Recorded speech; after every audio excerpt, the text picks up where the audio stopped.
Hi అందరికీ నమస్కారం. చెప్పాను కదా, ఇంతకుముందు నేను ఇంకోటి వీడియో చేశాను. అది ఛార్జింగ్ కొంచెం ఇబ్బందిగా ఉండే. ఇప్పుడు నేను ఇంకోటి వీడియో చేస్తున్నాను. అదే వీడియో కానీ పూర్తి చివరి వరకు చేయాలని నా కోరిక. నేను ఒక పాప గురించి చెప్పాను కదా, నా ఫస్ట్ పాప చనిపోయిందని. రెండోసారి ఏం జరిగిందంటే, మా ఇంట్లో ఫుల్ గొడవ అవుతుండే. అలగ్ చేసిండ్రు. 6 నెలల వరకు ఇంట్లో ఉండని చెప్పిండ్రు. 4వ నెలలో బాగా గొడవ అయింది. నేను షార్ట్ కట్లో చెప్తున్నాను. అప్పుడు నా భర్త అది టైప్ కొంచెం ఏదో ఒక రకంగా, నేనైతే ప్రెగ్నెంట్ ఉన్నాను కదా, లేక ప్రెగ్నెంట్గా ఉన్నాను, ఏదో ఒకటి పని చేయాలని నేను జబర్దస్తితో పంపాను. అప్పుడు 1 నెల కూడా సరిగా చేయలేడు. ఎందుకంటే నా భర్తకు 1 నెల కాదు 10 రోజులు చేసినా కూడా ఇబ్బంది. ఇప్పుడు కూడా నా సంపదతోటి నేను బతికించాను. నేను ముందుకు తీసుకుపోతున్నాను. మీరు నమ్మినా నమ్మకపోయినా మా తాండవాళ్ళు కూడా సబుతున్నారు.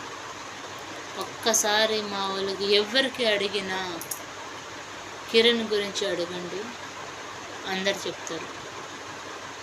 కిరణ్ అంటే ఏం పని చేస్తున్నారు, అలా పెంచాలి, అలా చేశాను నేను.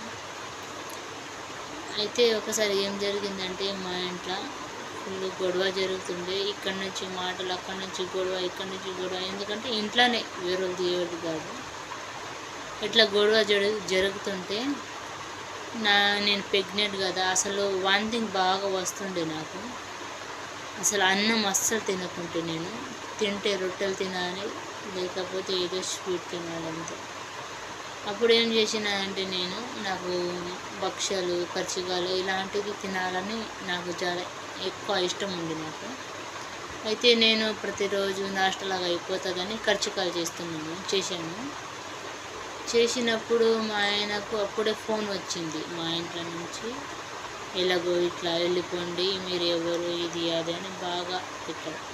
పేరు చెప్పనులే, మన ఫ్యామిలీ కదా, చెప్పను, తర్వాత చెప్పే టైం వస్తుంది. కానీ అందరు బాగున్నాం. ఇప్పుడు మంచి గురించి చెప్పుకోవడం తప్పు. చెడు గురించి నాకు కావాలని గెలికే వాళ్ళకు మాత్రం తప్పకుండా నేను శిక్షిస్తాను. ఎందుకంటే నేను ఎవరి దగ్గర ఒక 10 రూపాయలు తీసుకోలేనప్పుడు నేను ఎవరి దగ్గర మాటలు పడేదాన్ని కాదు. అసలు ఏమైనా పొరపాటున వాళ్ళు ఏమైనా చెప్తే వాళ్ళకు చెంపదెబ్బ కొట్టి వస్తుంది.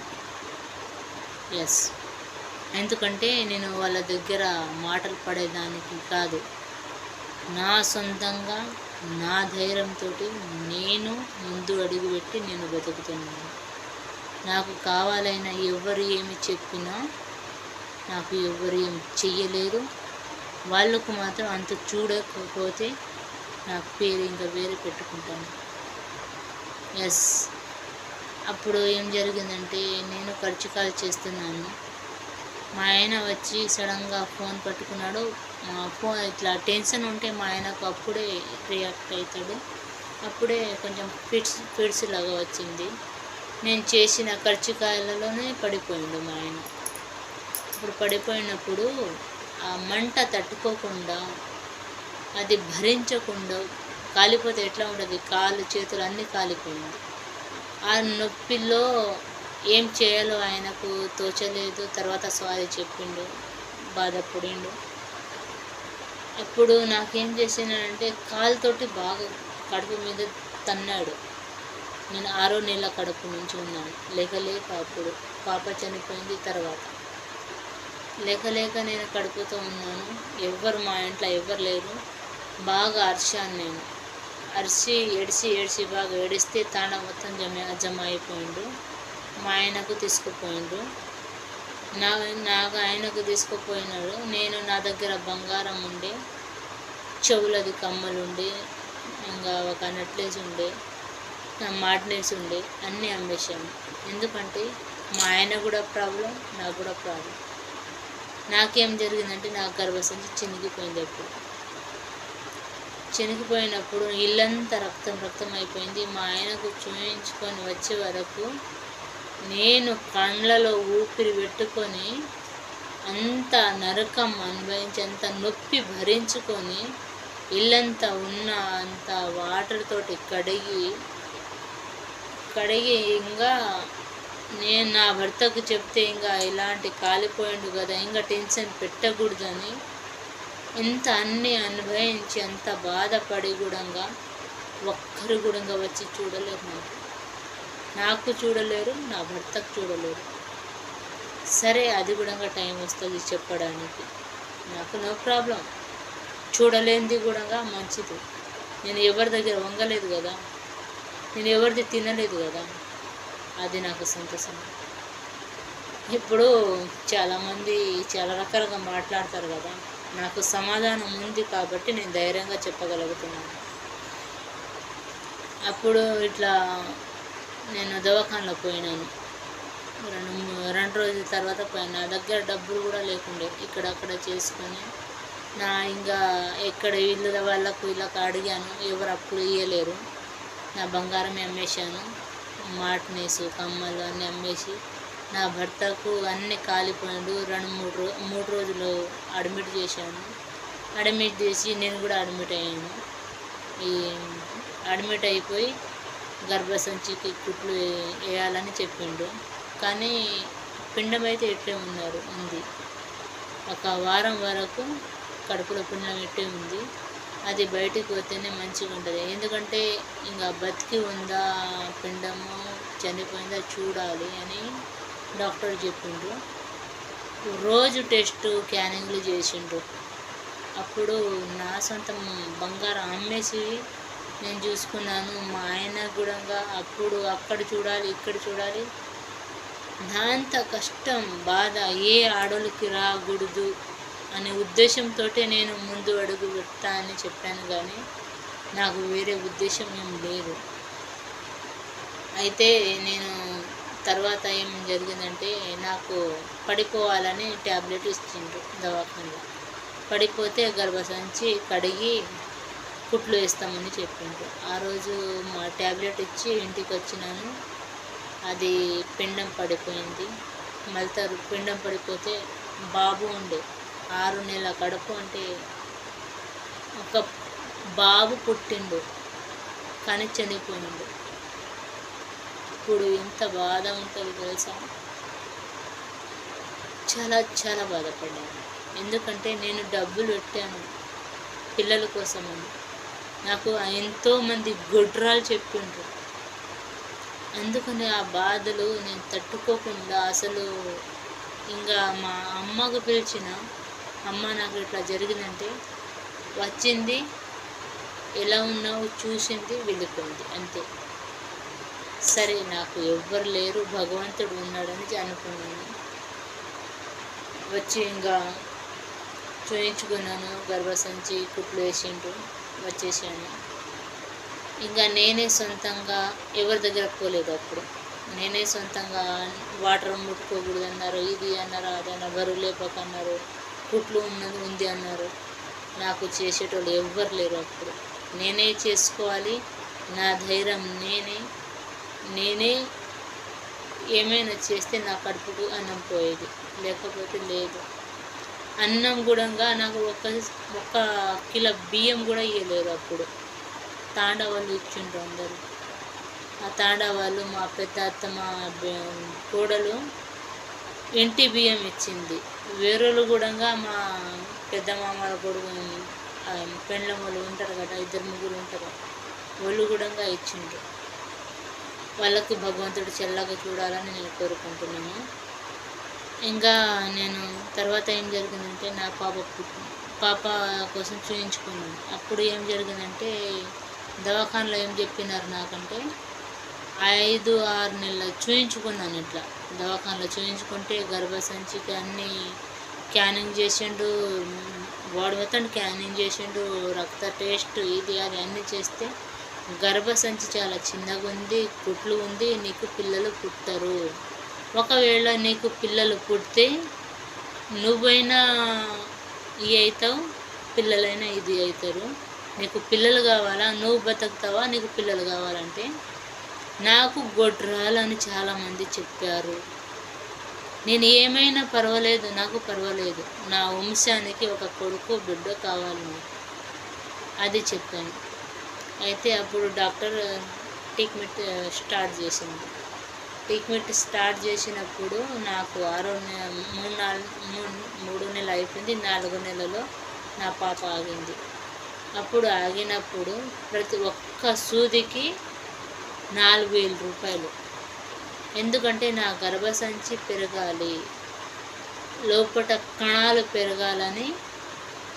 ఇంకా నాలో రక్తం చాలా తక్కువ ఉంది. అప్పుడు రక్తం ఎక్కిస్తుండే. అప్పుడు బలానికి గ్లూకోజ్లు, సూదులు, ట్యాబ్లెట్స్లు, ఎందుకంటే గర్భసంచి వీక్ ఉంది కదా, అందుకని. అప్పుడు నాకు 2 సార్లు కుట్లు పడింది. ఫస్ట్ పాపకు, నెక్స్ట్ బాబు గురించి కూడా కుట్లు పడింది కదా. అందుకని నేను చాలా చాలా త్యాగంతో, ఇంకా మీకు ఎలాగైనా అనిపించవచ్చు, మంచి వాళ్ళకు మంచిగా అనిపిస్తుంది, చెడ్డు వాళ్ళకి దుమ్ము అనిపిస్తుంది. ఇంకా నాకు అవసరం లేదు, ఎవ్వరు ఏమనుకున్నా నాకు పర్వాలేదు. భగవంతుడు ఉన్నాడని నేను నమ్ముతాను. ఫస్ట్ నా గురించి చెడుగా మాట్లాడే వాళ్ళకు గుంతలు పడేయాలి. నా గురించి ఎవరు మంచిగా మాట్లాడతాడో భగవంతుడు వాళ్ళకు చల్లగా చూడాలి. ఎందుకంటే నా కష్టం వేరొకరికి రాకూడదని నేను మనస్ఫూర్తిగా కోరుకుంటున్నాను. అప్పుడు ఏం జరిగిందంటే, నా పాపకి ఎట్లే 2-3 నెలల ఇట్లా వారానికి ఖచ్చితంగా పాప పుట్టే వరకు 3,500 సూది, ఇంకా 3,000 ట్యాబ్లెట్స్, మందులు, ఇది అది. ఇంకా ప్రతి వారానికి స్కానింగ్, లోపల పాప ఎట్లా ఉంది, ప్రతి నిత్యం అప్పుడు టెస్ట్ చేస్తూనే ఉండే. ప్రతిసారి వారానికి టెస్ట్, స్కానింగ్ ఖచ్చితంగా చేస్తుండే. వారానికి 30,000 ఖర్చు నాకు. అప్పుడు అప్పు చేసుకొని మరియు నా బిడ్డకు చూయించుకున్నాను. అప్పుడు ఏం జరిగిందంటే, 7వ నెలలోనే కూడా నా పాప ఇట్లా నీరులాగా బాగా వెళ్ళిపోయింది. అప్పుడు నేను వారం ముందలే అడ్మిట్ అయ్యాను. అడ్మిట్ అయితే నా పాపకు 15 రోజులు నేను దవాఖానలో ఉన్నాను. ఒక్క మనిషి వచ్చి నాకు చూడలేరు. 10 రూపాయలు, నువ్వు దవాఖానలో ఉన్నావా, నీకు పండ్లు తింటావా, ఏం కావాలి నీకు అని ఎవ్వరు అడగలేరు. ఎవ్వరు 1 రూపాయి పెట్టలేరు. సరే, నాకు చూసినా చూడకపోయినా నాకు పర్వాలేదు, కమస్కం ఫోన్లో అయినా మేమున్నాము అని మాట్లాడలేదు. అంటే నాకు ఎంత చీప్గా అయినా వాళ్ళ ముందర. సరే, నాకు ఏం ప్రాబ్లం లేదు, భగవంతుడు ఉన్నాడు. తర్వాత ఏం జరిగిందంటే, పాప పుట్టినప్పుడు 7వ నెలకు పుట్టింది నా పాప. ఆ పాప పుట్టింది నాకు కూడా తెలియదు. అదే సేమ్, మాటలు లేదు, ఏం లేదు. 2వ బాటల్ రక్తం ఎక్కినప్పుడే 2 రోజుల తర్వాత ఇంకా పాప పుట్టిందా, బాబు పుట్టిండు తర్వాత అడిగాను నేను. అయితే పాప పుట్టిందని నా కడుపు మీద పెట్టి, డాక్టర్ చాలా మంచిది, నాకు అమ్మలాగా చూసుకుంది. అమ్మలాగా చూసుకొని రక్తంతో సహా మంచి నీరు తినడానికి అన్ని రకాలుగా నాకు డాక్టర్ చూసింది. డాక్టర్ అంటే దేవుడితో సమానం కదా, ఆ దేవుడు అక్కడ కనిపించింది నాకు. సరే, అక్కడి నుంచి వచ్చాను, మా అమ్మరింటికి పోయాను. 1 వారం ఉన్నాను. ఉల్లిగడ్డ తోట వేస్తాను, బెండకాయ తోట వేస్తాను. అప్పుడు కూడా మా ఆడపిల్లని పంపింది. అబద్ధం చెప్పకూడదు. ప్రతి కాన్పుకి నాకు ఏమేమి అవసరం ఉంటుందో, సబ్బు, నూనె, అన్ని రకాలుగా మా ఆడపిల్లని పంపింది. నాకు అల్లం, వెల్లిపాయలు, ఇది అది కాడ అంటారు కదా, మా భాషలో కాడ అంటారు, దాంతో సహా మా ఆడపిల్లని పంపింది. మా అత్తమ్మ వేసింది కావాలంటే. నాకు ఎవరు పెట్టలేరు. ఈ ఇద్దరు మాత్రమే నాకు గుర్తుకొస్తుంది. ఇంకా వేరొక ఎవ్వరు గుర్తు చేయలేరు నాకు. ఇంకా ఒకసారి అంటే నా యారలు ఒకే ఒక మాట, నాకు లేవనికి రాదు, కూర్చోడానికి రాదు, కింద చూస్తే కుట్లు, ఇంకా సిజరీ ఇట్లా ఉంది కదా, కూర్చోనికి రాదు, ఏం చేయనికి రాదు. ఆయమ ఒకసారి నాకు తినిపించింది. భగవంతుడా మంచిగా చూడాలి, అంతే. మంచి వాళ్ళకు మంచిగా చూడాలి, అదే నా ఉద్దేశం. అప్పుడు నేను దవాఖాన నుంచి బయటకు వచ్చిన, ఇంటికి పోయినా, అప్పుడు కూడా సేమ్ మ్యాటర్. ఇంకా కట్టెల పోయిపోయిన నేను కట్టెలు తీసుకోవాలి, ఏరుకోవాలి, నేనే స్వయంగా వంట చేయాలి, నేనే స్వయంగా బట్టలు ఉతకాలి. నా పాప ఇంతే ఉండే, 7 నెలల పాప గింతే. చూసి చూసి ఏడిస్తే పక్కన నుంచి మా అమ్మ పోతుండే. ఇలాంటి అమ్మలు ఉంటారా? ఎక్కడైనా చూశారా? సరే, అది మంచో చెడు నా కర్మ, అది నా కర్మలో ఇట్లా పుట్టి ఉన్నానని అనుకున్నాను నేను. ఎవరు ముట్టలేదు. మా ఆడపిల్ల ఇలా రుద్దాలి, ఇలా స్నానం చేపియాలి, ఇట్లా యాక్టివ్గా ఉంటుంది, ఇలా చేయాలంటే ఆయన మా ఫోన్లో